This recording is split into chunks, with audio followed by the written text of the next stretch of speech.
Hello दोस्तों, जैसा कि पिछली किस्त में हमने देखा कि कैसे यीशु मसीह ने तैयारी की।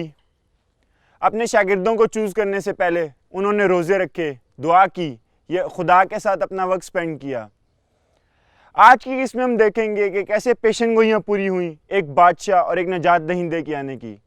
लोग ये समझ रहे थे कि एक बादशाह आएगा, घोड़े पे बैठा हुआ चलता हुआ आएगा, हाथ में तलवार ली होगी, लेकिन ऐसा बिल्कुल भी नहीं हुआ। यीशु मसीह एक बिल्कुल मुख्तलिफ किस्म के बादशाह थे, जिन्होंने लोगों से प्यार किया, उन लोगों से प्यार किया जिनको मुआशरे के लोग बहुत नफरत करते थे, और लोग ये देख के बहुत हैरान रह जाते थे। आइए आगे देखते हैं। यसू लोगों का जबरदस्त हुजूम देखकर पहाड़ी पर चढ़े, और जब बैठ गए तो उनके शागिर्द उनके पास आए और वो उन्हें यह कहते हुए तालीम देने लगे, मुबारक हैं वो जो दिल के गरीब हैं, आसमानी बादशाहत उन्हीं की है। मुबारक हैं वो जो गमज़दा हैं, उन्हें तसल्ली मिलेगी। मुबारक हैं वो जो हलीम हैं, वो ज़मीन के वारिस होंगे। मुबारक है वो जो रास्तबाज, भूखे और प्यासे हैं, वो आसूदा हाल किए जाएंगे। मुबारक है वो जो रहम दिल हैं, उन पर रहम किया जाएगा। मुबारक है वो जिनके दिल साफ हैं, वो खुदा की जियारत करेंगे। मुबारक है वो जो सुलह कराते हैं, वो खुदा के बेटे कहलाएंगे। मुबारक है वो जो रास्तबाजी के सबब जुल्म सहते हैं, आसमानी बादशाहत उन्हीं की है। मुबारक हो तुम जब लोग मेरी वजह से तुम्हें जलील करते हैं, तुम पर जुल्म करते हैं और तरह तरह के झूठे इल्जाम लगाते हैं।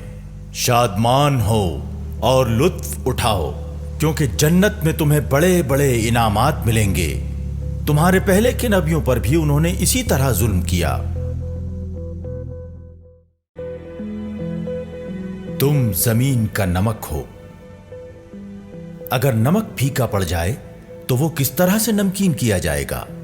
वो किसी काम का नहीं रह जाता, वो बाहर फेंका और इंसानों के पैरों तले रौंदा जाता है। तुम सारी दुनिया का नूर हो। पहाड़ पर आबाद शहर छुप नहीं सकता।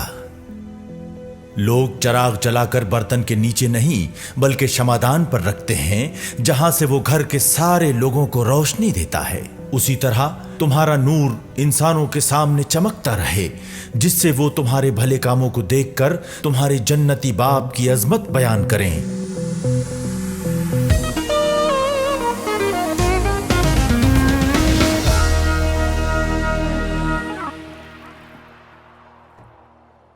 एक पौधा नहीं जानता कि कब उसे पानी की जरूरत होती है, लेकिन उसका बागबान जानता है कि उसके पौधे को कब पानी की जरूरत होती है। यीशु मसीह की बातें भी हमारे लिए एक पानी की मानद हैं, जो हमें फलने बढ़ने में मदद करती हैं। यीशु मसीह की बातें इस दुनिया से बिल्कुल फर्क थी, क्योंकि उन्होंने हमें सिखाया कि हमें अपने दुश्मनों से प्यार करना चाहिए, उनके लिए दुआ करनी चाहिए जो हमें तंग करते हैं। उन्होंने हमें यह भी सिखाया कि सिर्फ जान ना लेना ही ज़रूरी नहीं है, बल्कि अपने भाई से ज़्यादा देर तक नाराज़ रहना भी बहुत बुरी बात है, इसलिए हमें ऐसा बिल्कुल भी नहीं करना चाहिए। उन्होंने हमें बताया कि जब कोई हमें सज़ा देता है इस वजह से कि हम यीशु मसीह की बात मानते हैं और बाइबल के मुताबिक ज़िंदगी गुजारते हैं, तो हमें बरकत मिलती है। इसलिए हमें यीशु मसीह की बातों पर अमल करना चाहिए, और जब हम उनकी बातों पर अमल करते हैं और उसके मुताबिक ज़िंदगी गुजारते हैं, तो हम उस रोशनी के मानद होते हैं जो एक अंधेरे कमरे में चमकती है। तो दोस्तों, अपनी रोशनी को बिल्कुल ना छुपाएं।